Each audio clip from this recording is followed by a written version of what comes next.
Assalamualaikum warahmatullahi wabarakatuh, pemirsa Banten TV dimanapun Anda berada. Senang sekali tentunya saya Riki Rosadi dapat menyapa Anda di podcast Banten TV kali ini. Spesial di episode kali ini kita juga sudah bersama Bapak Sujai Sayuti selaku Ketua Komisi 2 DPRD Kabupaten Serang. Assalamualaikum Bapak. Waalaikumsalam. Apa kabar? Gimana di kabarnya? Baik, alhamdulillah. Tengah kesibukan di akhir tahun tentunya Pak ya. Ya, lumayan namanya kita kesibukan sedikit-sedikit, yang penting bisa menyelesaikan tugas-tugas kita. Di akhir tahun ini makin padat atau gimana nih Pak agenda-agendanya? Ya biasa, setiap akhir tahun kita karena mendekati penutup tahun, mau tidak mau kan ada beberapa agenda yang harus kita kebut supaya bisa tercapai target-target kita sesuai dengan harapan masyarakat Kabupaten Serang. Berarti sedang kebut-kebut nih Pak ya? Ya, santai tapi ngebut. Oke. Terima kasih sudah hadir di podcast kita pada episode kali ini. Tapi sebelum kita ngobrol lebih jauh lagi, tentunya saya ingin ingatkan kepada pemirsa Banten TV di rumah bahwa jika kita melihat kondisi Kabupaten Serang, tentunya Kabupaten Serang memiliki 20 kawasan industri. Ini yang perlu diketahui oleh pemirsa, 20 kawasan industri. Namun data yang kita dapat terkait dengan BPS, tingkat pengangguran di Kabupaten Serang ini masih cukup tinggi. Salah satunya, jika kita kaitkan dengan data di nasional, Provinsi Banten menjadi top klasemen dengan angka 7,52, di bawahnya ada Jawa Barat, dan Kabupaten Serang ini masuk ke daftar top klasemen di Provinsi Banten di angka 9,94% tingkat pengangguran terbuka atau TPT-nya.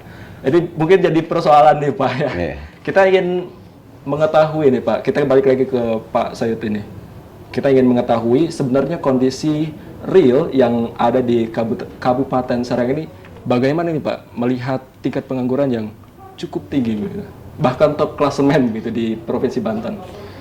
Ya, saya secara pribadi sebagai Ketua Komisi 2 tidak henti-hentinya kita melakukan koordinasi dan mengevaluasi dengan Disnaker terkait masalah di Kabupaten Serang. Kenapa bisa terjadi pengangguran dengan sedemikian tinggi? Ternyata ada hal-hal yang emang di Kabupaten Serang ini banyak sekali kendala-kendalanya. Yang pertama, keterkaitan karena adanya COVID kemarin, itu sangat luar biasa pukulannya untuk Kabupaten Serang. Yang kedua juga keterkaitan karena angkatan kerja yang banyak. Yang ketiga juga karena keterkaitan kurangnya saat ini lapangan pekerjaan yang ada pun diserap dengan beberapa pihak-pihak dari daerah luar Kabupaten Serang.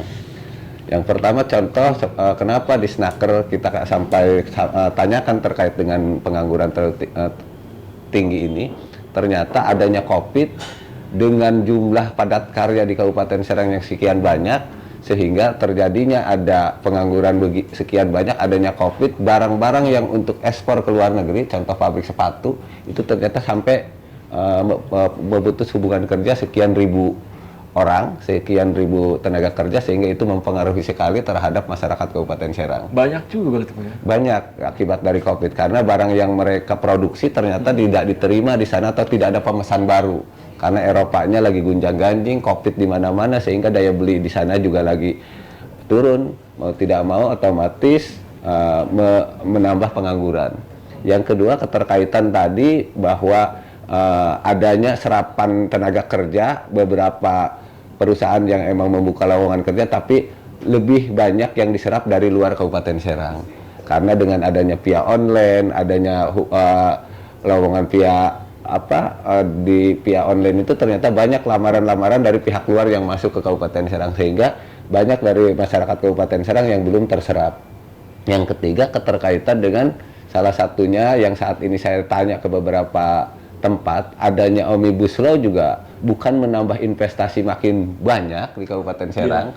Kalau pendapat kita di lapangan, ternyata ada beberapa pihak perusahaan-perusahaan ketika mengalami hal-hal kesulitan dengan memihak dengan cara cepat karena tidak mengikuti aturan undang-undang yang lama gitu kan. Kalau undang-undang lama kan dia kalau mau memihak kan harus pertimbangannya juga lebih luas, terutama terkait dengan bagaimana memberikan pesangon dengan jumlah yang sekian besar menurut beliau dengan adanya Omnibus Law tentunya mereka kan lebih mudah gitu kan, apalagi dengan adanya sistem pengangkatan kontrak saat ini kan, bahkan tidak harus kontrak gitu kan di undang-undang yang terbaru, sehingga ini juga sangat mempengaruhi.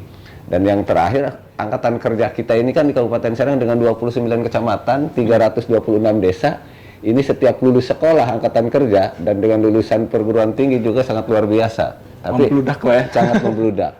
Jadi sehingga di Kabupaten Serang terjadi seperti ini bukan berarti kami beserta OPD, terutama Dinas Tenaga Kerja dan dinas-dinas lainnya, bagaimana untuk mengangkat supaya meminimalisir pengangguran.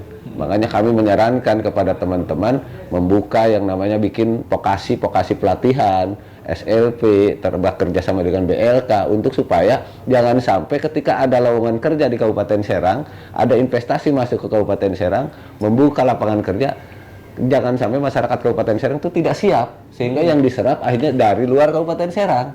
Itu jadi problem tersendiri nih. Nah, ini salah satunya problem yang harus kita pecahkan bersama. Antara kita dari DPRD dengan eksekutif tentunya harus bersama-sama bagaimana untuk meminimalisir ini. Dan ini sudah kita lakukan berangsur-angsur. Setiap rekan-rekan kita, masyarakat kita yang di Kabupaten Serang kita beri pelatihan dengan BLK, dengan vokasi dan LSP lain, bagaimana memberikan pelatihan, mendapatkan sertifikat kompetensi di bidangnya. Dan alhamdulillah setiap mereka setelah melakukan itu langsung ditampung, begitu lowongan pekerjaan itu ada, mereka langsung kita salurkan karena tepat sesuai dengan bidang dan subbidangnya di bidang ketenaga kerjaan tersebut. Apabila kita tidak siapkan hal itu, tentunya ketika ada angkatan kerja, ada lowongan kerja di pabrik-pabrik terbaru, investasi terbaru, sehingga yang masuk itu dari daerah-daerah lain. Walaupun itu bagian dari Indonesia ya, tapi tentunya kenapa bagian efeknya Kabupaten Serang sehingga lebih banyak penganggurannya ketimbang dari daerah lain? Karena mungkin ketidaksiapan kita pada saat itu, masyarakat kita untuk dididik melalui BLK itu mendapatkan sertifikat kompetensi di bidang tersebut. Berarti emang cukup kompleks kalau misalkan kita melihat kondisi real di lapangan yang sudah tadi Bapak paparkan, bagaimana mulai dari pasar internasional itu sendiri, bahkan dari Omnibus Law yang juga justru membuat masalah baru, begitu. Jadi membuat perusahaan jadi mudah untuk mem-PHK karyawan dan lain sebagainya, dan ini jadi yang terakhir, ini jadi PR kita bersama ini Pak, terkait dengan bagaimana kesiapan dari masyarakatnya itu tersendiri untuk bisa masuk ke lapangan pekerjaan, untuk bisa menyerap lapangan pekerjaan yang tersedia. Menurut Bapak ini yang menjadi faktor utama, ini kan sebetulnya masalah klasik nih Pak. Kalau misalkan kita berbicara tentang pengangguran setiap tahunnya selalu menjadi persoalan di Kabupaten Serang maupun di provinsi begitu kan. Tapi kemudian kalau kita bandingkan dengan tahun sebelumnya, ini sudah ada sedikit perbaikan, tapi belum optimal nih. Optimalisasi apa yang seharusnya dilakukan pemerintah untuk bisa mengentaskan pengangguran ini, Pak? Jadi kami di Komisi 2 sudah mencoba mengkomunikasikan dengan seluruh OPD, bukan hanya kepada Disnaker, karena ini semata-mata bukan hanya tanggung jawab Dinas Tenaga Kerja. Betul. Karena ini di sini ada juga pelaku UMKM, juga ada bagaimana pedagang atau mereka diberikan pelatihan yang terbaik di bidangnya, termasuk juga bagaimana memberikan edukasi terkait dengan supaya mereka bukan hanya satu-satunya mencari uang itu harus bekerja di perusahaan orang. Kita berdiri di kaki sendiri, hidup di daerah sendiri, tapi bisa berdagang, bisa melakukan UMKM, dan bisa melakukan artinya bisnis di bidang-bidang hal yang kecil atau yang besar, itu perlu ini yang namanya edukasi. Makanya kita bekerja sama dengan beberapa OPD, termasuk Dinas UMKM, termasuk juga dengan Diperindak, termasuk juga dengan KB, termasuk juga kita dengan Dinas Kesehatan dan yang lain-lain. Bagaimana, ayo gotong royong, kita bareng-bareng bagaimana untuk menciptakan lapangan-lapangan kerja baru. Jadi jangan terfokus kita kepada hanya investasi besar, tapi yang belum tentu mereka juga bisa menyerap terhadap masyarakat pelamar dari Kabupaten Serang semua. Tapi andai kata umpamanya di sebuah daerah kita, contoh di Kabupaten Serang ini, bisa diberikan edukasi dan teman-teman ini ngikutin, dan dengan adanya pelatihan-pelatihan itu dan mereka langsung diterapkan, insya Allah pengangguran ini kan bukan berarti pengangguran terbuka gitu, sehingga mereka punya pendapatan dan penghasilan dari hasil usahanya.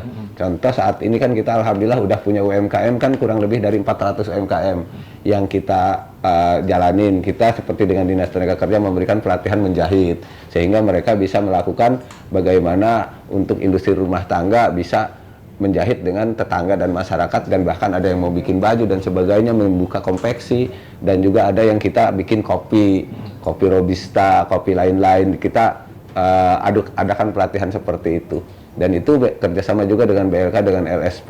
Termasuk kita juga memberikan pelatihan saat ini dengan teman-teman bagaimana cara mengelas. Jadi bukan berarti mengelas dia harus bekerja di pabrik, tapi dia bisa buka bengkel, bisa buka untuk teralis rumah, juga bisa bagaimana dia membuka melakukan hal-hal yang untuk bisa menghasilkan uang. Jadi ini mungkin perlu kita kerja bersama-sama, perlu keroyokan dari berbagai pihak, dari eksekutif ataupun legislatif, terutama dengan OPD-OPD terkait. Termasuk saya dengan Dinas Pendidikan.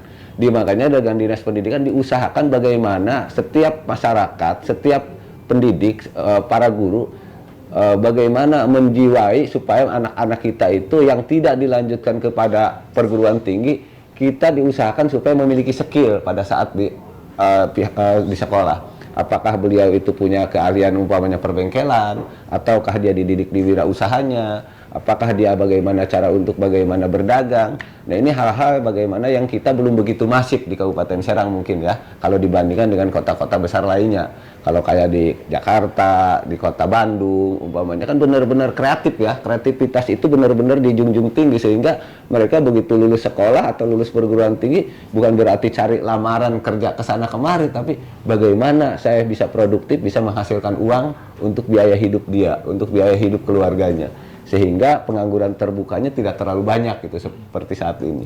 Tapi mudah-mudahan dengan adanya kita bekerja sama dengan beberapa pelaku usaha, bekerja sama dengan beberapa OPD untuk bisa meningkatkan pendapatan, bisa meningkatkan mengurangi pengangguran dan meningkatkan pendapatan di daerah-daerah khususnya di Kabupaten Serang, karena Kabupaten Serang ini terdiri dari beberapa kecamatan. Kita hampir nyaris Kabupaten Serang ini kan tidak memiliki kota. Sekalipun ibu kotanya kita di Serang, tapi kan ini kota Serang, bukan ibu kota Kabupaten Serang. Sehingga ketika ada kita di daerah-daerah ini, perlu kita bagaimana jangkauan yang begitu luas ini untuk jemput bola, mengajak teman-teman kita, saudara-saudara kita, ayo kita berkarya gitu. Ayo kita bagaimana membuka lapangan pekerjaan atau menjual sesuatu dari hasil alam gitu kan, untuk bagaimana bisa menjadikan sebuah pemasukan dan penghasilan. Baik, berarti dari pemerintah sendiri sebetulnya sudah banyak upaya ataupun optimalisasi yang dilakukan, mulai dari tadi BLK sendiri dan lain, bukan hanya di Snaker tentunya. Dan ini menjadi upaya dari pemerintah agar bagaimana tingkat pengangguran terbuka di Kabupaten Serang ini bisa menurun. Tapi kita akan lanjut lagi Pak, kita akan lanjutkan lagi obrolan kita pada hari ini setelah jeda yang satu ini.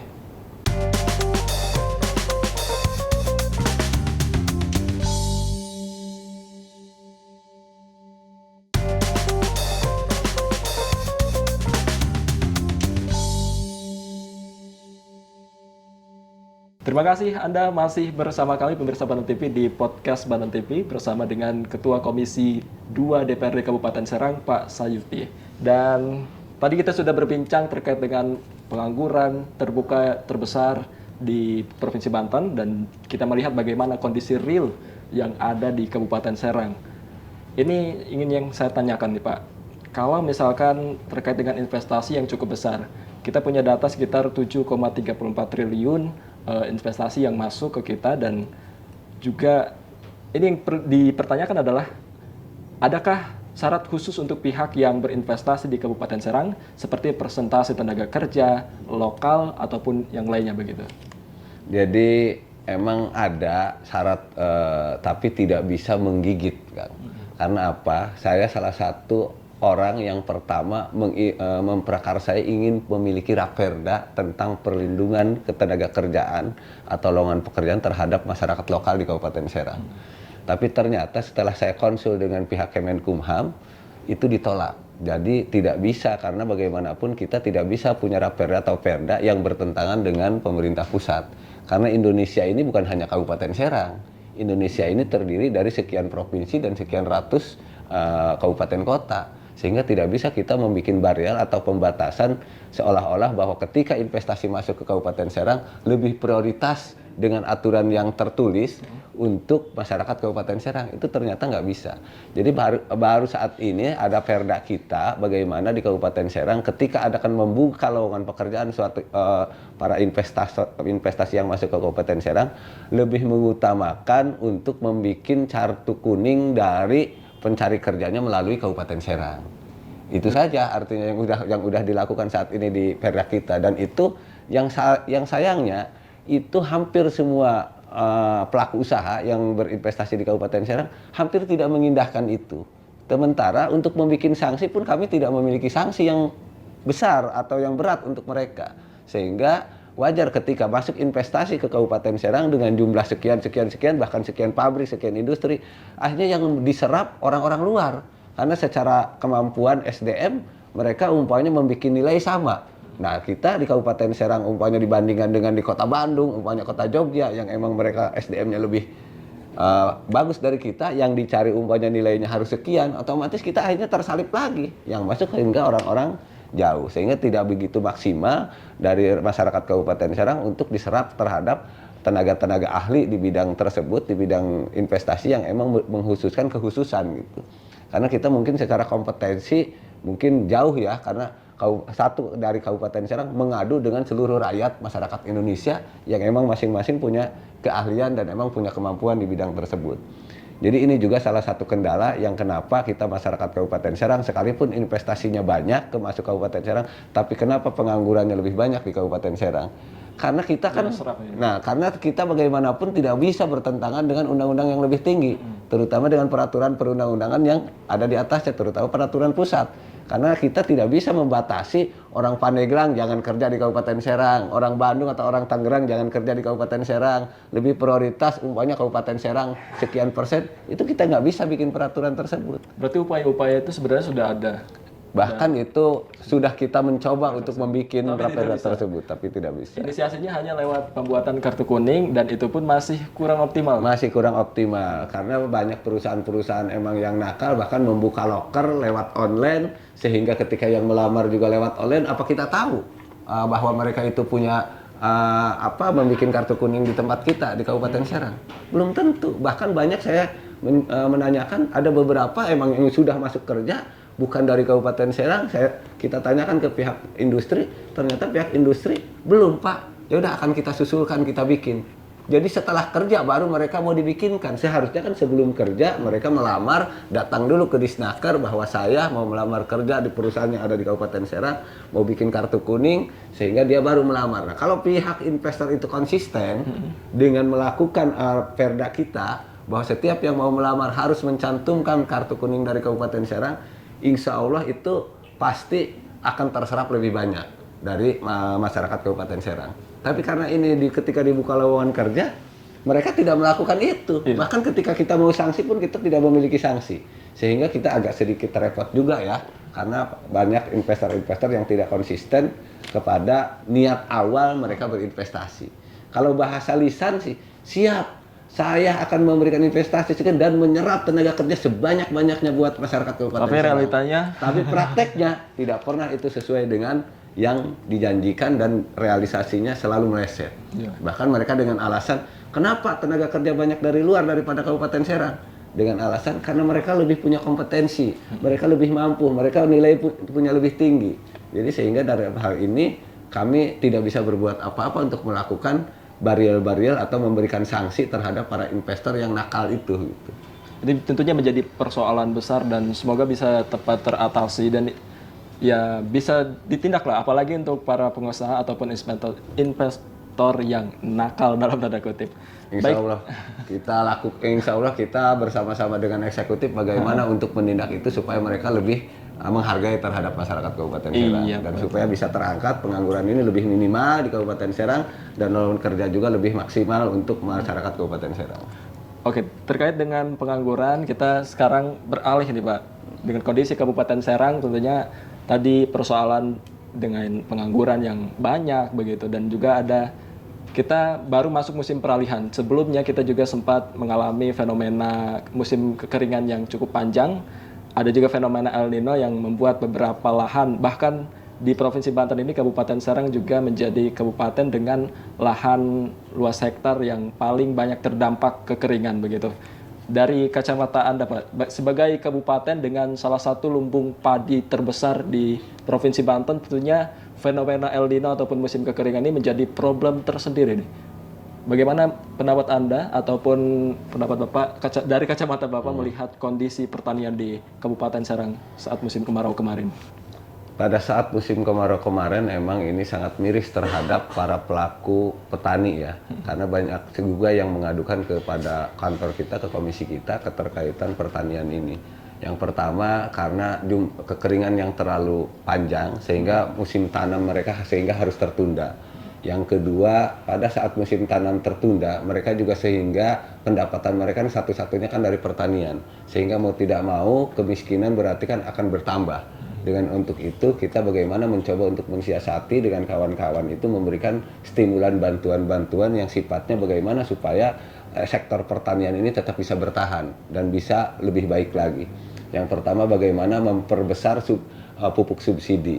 Yang kedua, bagaimana menyiapkan ketika musim hujan ke depan sanitasi atau irigasi di daerah pertanian itu benar-benar tercukupi sehingga supaya cukup air untuk bagaimana di daerah-daerah pertanian itu untuk pengairannya berjalan lancar. Dan yang ketiga juga kita bagaimana terhadap pertanian tersebut saya berkonsultasi dengan dengan teman-teman dinas pertanian, terutama UPD di bidang pertanian, ada perkebunan di situ, ada bidang peternakan di dalam dinas pertanian itu, tentunya untuk menstimulasikan supaya pertanian ini tetap bisa bertahan dan bisa hidup juga masyarakatnya, bisa eksis di bidang pertanian.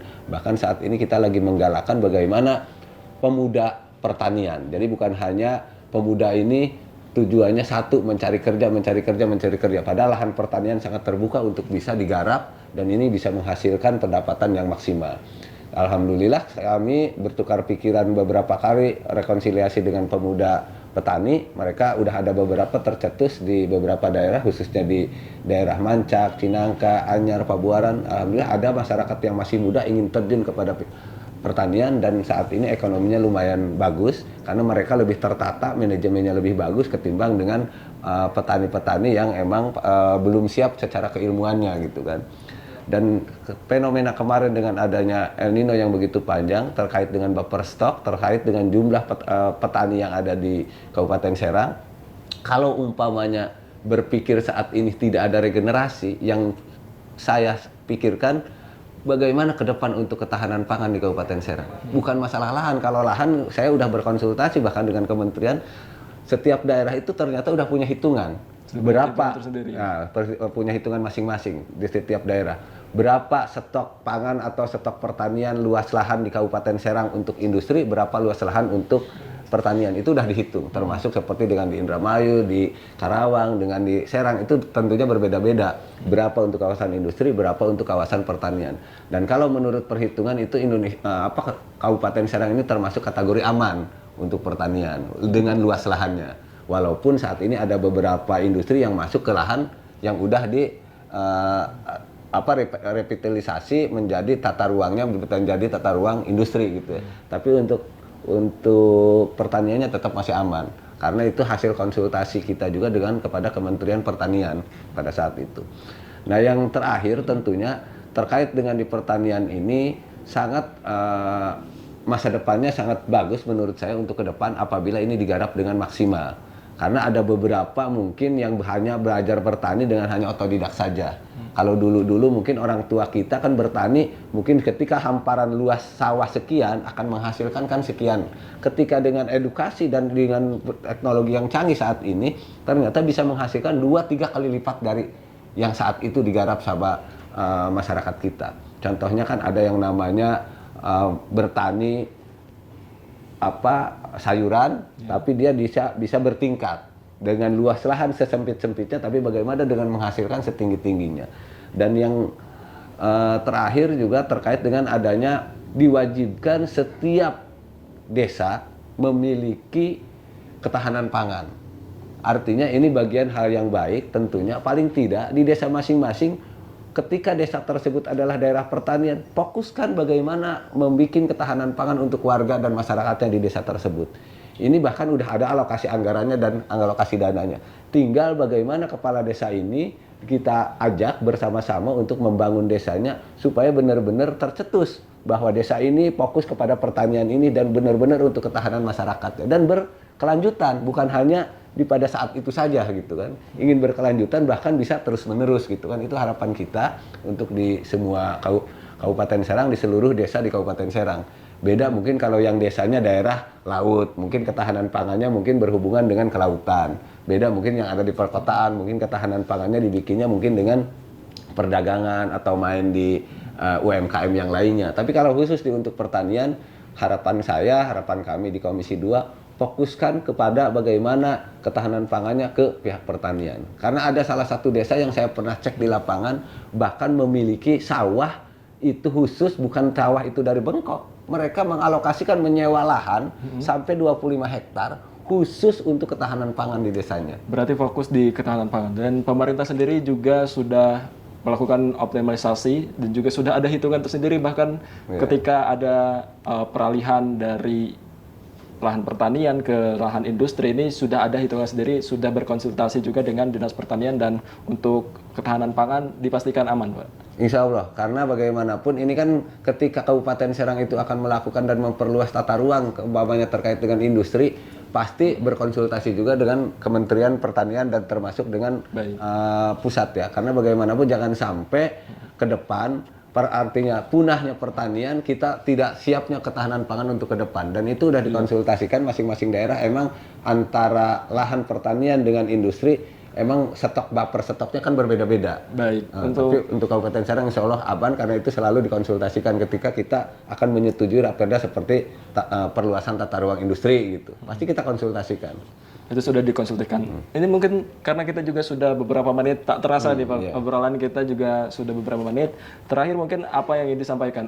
Apa kemudian dari target pemerintah dari Kabupaten Serang sendiri di akhir tahun, menjelang akhir tahun di 2023 ini? Kalau kami dari DPRD Kabupaten Serang, khususnya Komisi 2, tentunya berharap bersama-sama OPD dengan eksekutif, kita dari DPRD bagaimana bisa menyelesaikan tugas-tugas kita, target-target kita sesuai dengan RPJMD Bupati, jangan sampai menyimpang dari itu, dan semua tercapai ya, terrealisasi bila perlu di angka 100% gitu kan. Tapi walaupun mungkin tidak mungkin 100%, paling tidak mendekati 100% sesuai dengan apa yang kita cita-citakan di dalam RPJMD dan visi misi eksekutif dan juga bersama-sama DPRD Kabupaten Serang.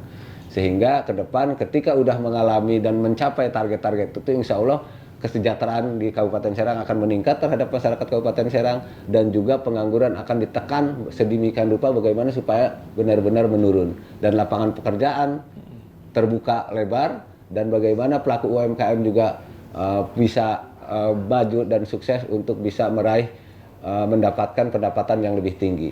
Mungkin itu harapan saya, dan mudah-mudahan di 2024 yang akan datang lebih baik lagi. Baik, terima kasih Bapak sudah hadir di podcast kita di episode kali ini. Dan terima kasih juga untuk pemirsa yang sudah menonton perbincangan kita di podcast Badan TV sampai akhir. Dan kita pamit undur diri, kita ketemu lagi, sampai jumpa di lain episode. Assalamualaikum warahmatullahi wabarakatuh. Waalaikumsalam warahmatullahi wabarakatuh. Terima kasih Pak. Sama-sama.